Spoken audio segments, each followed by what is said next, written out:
नहमदुहु व नुसल्ली अला रसूलिहिल करीम अम्मा बाद फ़ाऊज़ु बिल्लाहि मिनश्शैतानिर रजीम बिस्मिल्लाहिर रहमानिर रहीम अन खुरैम इब्न फ़ातिकिन क़ाल सल्ला रसूलुल्लाहि सल्लल्लाहु अलैहि व आलिहि वसल्लम सलात सुबहि फलम्मन सरफ़ काम काइमा फ़क़ाल उदिलत शहादतुज़्ज़ूरि बिल इशराक़ि बिल्लाहि सलास मर्रात सुम्मा क़रा फ़ज्तनिबुर्रिज्स मिनल औसानि वज्तनिबू क़ौलज़्ज़ूरि हुनफ़ा लिल्लाहि गैर मुशरिकीन बिही।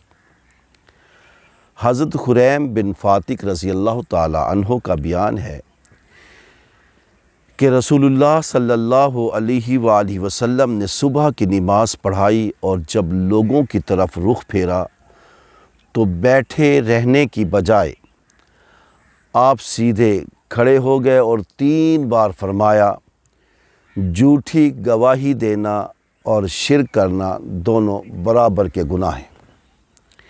फिर आपने पढ़ा फ़ज्तनिबुर्रिज्सा, ये आयत पढ़ी, सूरह अल-हज की आयत नंबर 30 और 31 पढ़ी। तो तुम नापाकी यानी बुतों से दूर रहो और झूठी बात कहने से दूर रहो और खुदा के लिए यकसू हो जाओ, शिर्क छोड़कर तौहीद इख्तियार करो। आपने सूरह हज की जो आयत पढ़ी इसमें क़ौलज़्ज़ूर का लफ्ज़ आया है जिसके मानी झूठ कहने की है, और झूठ बोलना हर जगह बुरा है, चाहे अदालत के अंदर हाकिम के सामने बोला जाए चाहे किसी दूसरी जगह। देखिए झूठी गवाही कितना बड़ा गुनाह है, लेकिन अक्सर मुसलमानों की निगाह में ये गुनाह अब गुनाह नहीं रहा बल्कि फ़न बन गया है।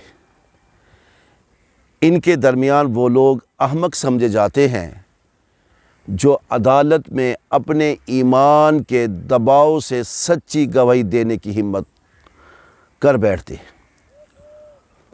मोहतरम नाज़रीन,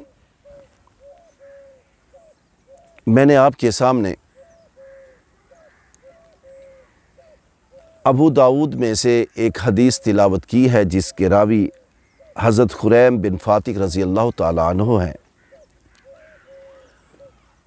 इस हदीस के मुताबिक अल्लाह के रसूल सल्लल्लाहु अलैहि वसल्लम ने जब सुबह की जमात कराई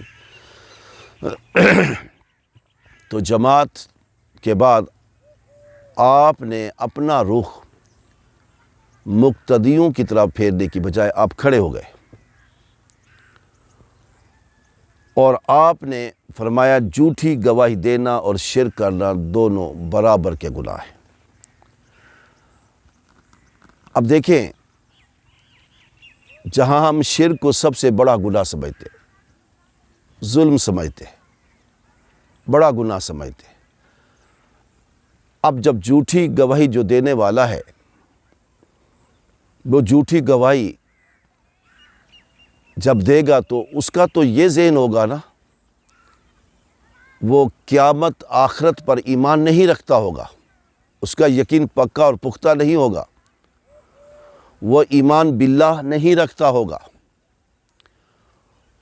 वो रासिखुल अकीदा मुसलमान नहीं होगा,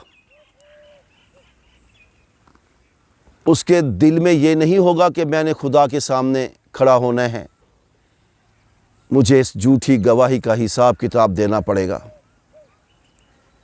मैं अल्लाह के सामने किस हैसियत में किस तरह खड़ा होगा, मैं तो झूठ बोल रहा हूँ, मैं तो काजी के सामने, आदिल बादशाह के सामने मेरी गवाही पे उसकी जजमेंट आनी है, उसका फ़ैसला आना है। किसी की तकदीर पर मैं छुरी चला रहा हूँ अपनी झूठी गवाही से, तो फिर वो अल्लाह वहदहू ला शरीक पर ईमान और आखिरत पर ईमान नहीं रखता, यौम हिसाब पर ईमान नहीं रखता, यौमुल मीज़ान पर ईमान नहीं रखता, कब्र उसको याद नहीं है। तो मेरे नाज़रीन, मेरे भाइयों, मेरी बहनों, मेरे दोस्तों, हमें ज़िंदगी के हर शोबा में, ज़िंदगी के हर उमूर में ہمیں صاف ستھرا صدق نیت کے ساتھ ہمیں کام کرنا ہے۔ اگرچہ اگر گواہی اپنے کے خلاف اور غیر کے حق میں جا رہی ہے، آپ یہ دیکھیں کیا آپ کا ایمان مجروح تو نہیں ہو رہا؟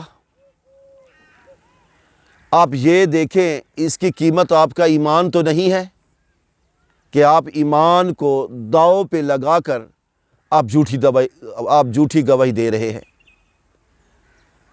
آپ سے پوچھا جائے گا، آپ سے حساب کتاب ہوگا، آپ نے اپنے رب کے سامنے کھڑا ہونا ہے اور اس کا جواب دینا ہے۔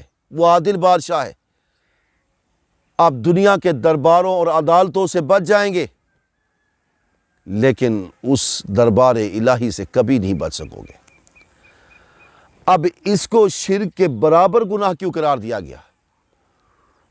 اس نے رب کی نہیں مانی، اس نے رسول کی نہیں مانی، اس نے دل کی مانی ہے۔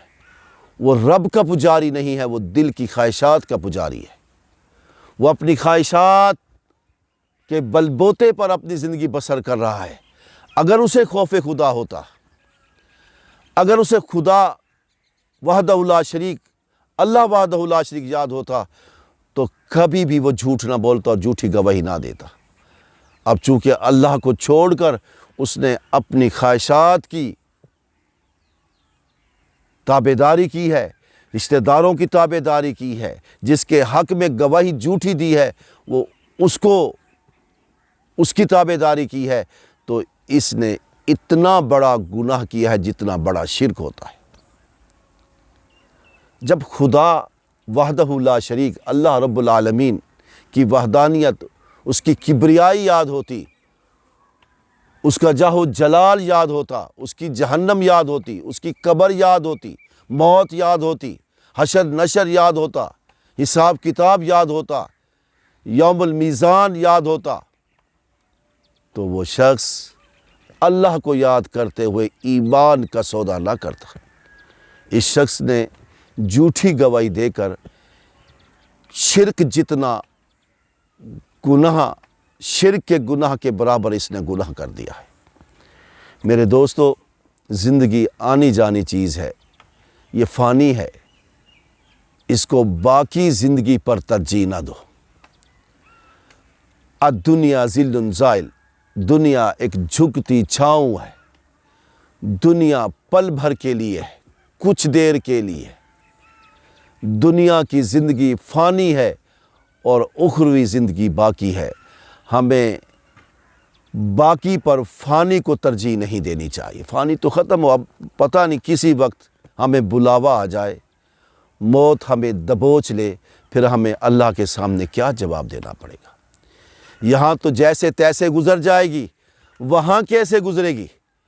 جو ہمیش کی زندگی ہے، جس کے بعد کوئی زندگی نہیں ہے۔ جو جہنم میں گیا وہ جہنم میں، جو جنت میں چلا گیا وہ ہمیش کے لیے جنت میں چلا گیا۔ تو میرے دوستو، اپنے ایمان کا سودا کسی کی وفا کے لیے نہ کریں۔ جیسا کہ میں نے پچھلے لیکچر میں کہا تھا کہ اللہ کے رسول فرماتے ہیں کچھ لوگ ایسے ہیں جو دوسروں کی دنیا بنانے کے لیے اپنی آخرت خراب کر بیٹھتے ہیں۔ جو دوسروں کی، یعنی قیامت کے دن وہ بدترین حالت میں ہوگا جو دوسروں کی دنیا بنانے کے لیے اپنی آخرت کو خراب کر بیٹھتا ہے۔ اللہ تعالیٰ سے دعا ہے کہ اللہ تعالیٰ ہمیں ہمیشہ سچ بات کہنے، سچی گواہی دینے اور اس پر قائم رہنے کی توفیق عطا فرمائے۔ اللہ ہمیں ہمیشہ اسلام کے مطابق زندگی بسر کرنے کی توفیق عطا فرمائے۔ آخر دعوانا الحمدللہ رب العالمین۔